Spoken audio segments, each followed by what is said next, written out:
After reading the Bible, I don't know which passage or verse to meditate on and what it means to meditate in order to get revelation. Any advice?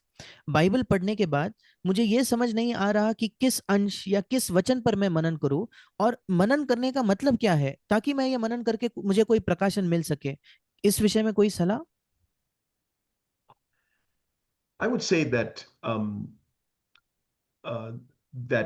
maybe picking smaller passages to read in a day may help. मैं ये कहूंगा कि शायद अगर हम कम कम वचन एक साथ एक दिन में पढ़े तो उससे शायद हमारी सहायता होगी।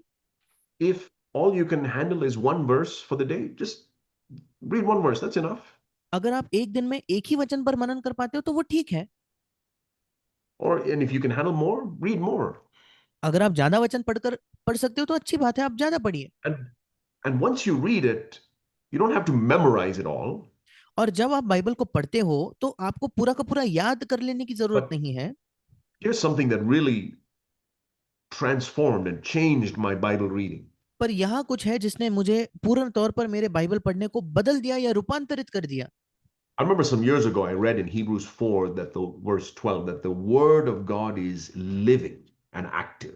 और मुझे याद है कि कुछ वर्षों पहले मैंने इब्रानियों की पत्री उसके चौथे अध्याय में पढ़ा था कि परमेश्वर का वचन जो है वो जीवित और प्रबल है। Now I knew that verse, but it became personal to me one day. अब मैं इस वचन को तो जानता था, पर एक दिन ये वचन मेरे लिए व्यक्तिगत बन गया। And from that day, whenever I opened the Bible, I expected something to happen because of it. There's life in this book.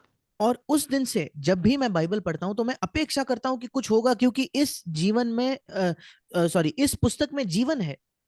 And the Lord gave me a little picture that's helped me remember that. और प्रभु ने मुझे एक चित्र दिया जिसने मेरी सहायता की इसे याद रखने में। Let's say there's two plates here in front of me. और मान लीजिए कि यहाँ दो प्लेट है जो मेरे सामने रखे हैं यहाँ।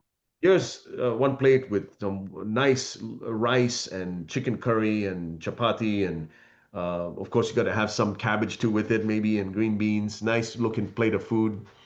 और यहाँ एक थाली है जिसमें कोई चिकन करी रखी है, रोटी रखी है, कोई अलग अलग सब्जियां वहां रखी है और अच्छी दिखने वाली एक थाली है भोजन की। Here's another plate with a bunch of paper that looks like rice and looks like curry and looks like, um, food, but it's just paper. और एक और थाली है जो जिसमें दिखता है, एक चित्र है, वहां भी चिकन करी है, वहां भी रोटी है, चावल है, दिख रहा है भोजन जैसा, पर केवल चित्र है वो। It's just paper. पर वो केवल कागज When है। Which one will you pick to eat if you're hungry? अगर आपको भूख लगे तो आप क्या चुनोगे खाने के लिए? Now, no matter how nice that paper looks like food, you'll pick the actual food, even if it doesn't look nice. अब वो कागज चाहे कितना भी आकर्षक क्यों ना लगे भोजन की तरह, आप भोजन ही चुनोगे क्योंकि आपको भूख लगी है। I remember once hearing that when they make these ads for like McDonald's burgers or whatever, और मुझे याद है एक बार मैंने सुना था जब ये एड्स बनाते हैं, चाहे मैकडोनल्ड्स का बर्गर के लिए हो या किसी भी चीज के लिए it, हो, it, it looks so good in the ad. और वो दिखने में बहुत अच्छा दिखता है उस एड में। But I heard that when they video the ad and they take the picture of it, it's actually cardboard. और मैंने सुना था कि जब वो उसका चित्र लेते हैं, वीडियो लेते हैं, तो वो एक्चुअल में वो वाकई में तो एक पन्ने पर एक कार्डबोर्ड होता है। Because the actual burger doesn't look that good. Just the paper, they have to make it look good. क्योंकि वाकई में बर्गर इतना सुंदर नहीं, इतना अच्छा नहीं दिखता, वो पेपर पे कागज पर अच्छा दिखता है। But even if you have that paper burger sitting there, you'll never eat it. पर कागज का वो बर्गर वहां आपके सामने हो तो भी आप उसे कभी नहीं खाओगे। And the Word of God, when I realized its life, I saw it like a plate of food. और जब मुझे एहसास हुआ कि परमेश्वर का वचन ये जीवित है, तब मैंने उसको एक भोजन की तरह मैं उसे देखने लगा। The reason you will pick that plate, which actually has rice and curry and vegetables on it, क्यों आप उस थाली को चुनोगे जिसमें चावल है या करी है या सब्जियां रखी है? is because you know that that plate has life in it, something that will give you life. क्योंकि आप जानते हो कि उस थाली में जीवन है और इसलिए वो आपको जीवन दे सकता है।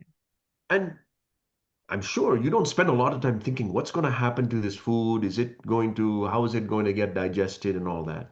और मैं निश्चित हूं कि आप बहुत समय ये सोचते हुए नहीं, इस चिंता में नहीं बिताते, अरे अब ये भोजन का क्या होगा, कैसे ये मेरे अंदर पाचन कैसे होगा, ये सब आप नहीं सोचते। You just eat it and something happens inside. आप केवल उस भोजन को खा लेते हैं और फिर आपके अंदर कुछ हो जाता है। I mean, from the day you were born, from the minute you were born, you started drinking milk. जिस दिन से आपका जन्म हुआ, जिस मिनट आपका जन्म हुआ, उस समय से आप दूध पीना आपने शुरू किया है। You didn't even know what was going on, but you drank milk. आप तो ये भी नहीं जानते थे उससे क्या हो रहा है, पर आप दूध पीते थे। And so I would say, because I fell into this trap, I would read one verse and I didn't understand it, so I'd read one verse, and I got frustrated. और मैं भी इस जाल में फंस चुका था कि मैं एक वचन पढ़ता था, समझने की कोशिश करता था, एक और वचन पढ़कर समझने की कोशिश करता था, फिर मैं बहुत ज्यादा निराश हो गया उससे। And the Lord said, don't worry about trying to understand and figure it all out. Just read it, and after you read it, think about it throughout the day. और फिर प्रभु ने कहा कि ज्यादा ये मत सोचो कि जो तुम पढ़ रहे हो तुम्हें समझ रहा है नहीं समझ रहा है, केवल हर दिन उसे पढ़े और पढ़ने के बाद दिन भर सोचो तुमने जो पढ़ा है उसके विषय में।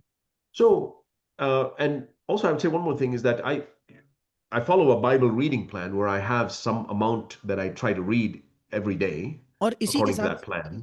इसी के साथ साथ मेरा एक बाइबल रीडिंग प्लान होता है कि हर दिन मैं कुछ मात्रा में बाइबल पढ़ने की कोशिश करता हूँ। And that, in order to get through that reading in a certain amount of time, I have to keep reading.